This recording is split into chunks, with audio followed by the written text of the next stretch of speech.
Sinimulan na nga ni Nonoy na i-train nga itong si Makmak para sa kanyang boxing fight. Nagkaroon nga ng instant bonding nga ang mag-ama. Hindi nga katulad dati na itong si Lolo Dome nga ni Makmak ang coach niya.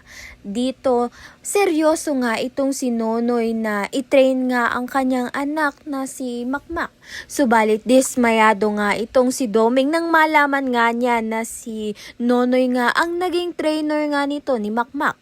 Subalit wala nga siyang magagawa dahil hindi pa rin nga siya nakakauwi ng ospital. At kinikailangan nga agad ni Makmak ng trainer o coach upang matuloy ang kanyang boxing fight.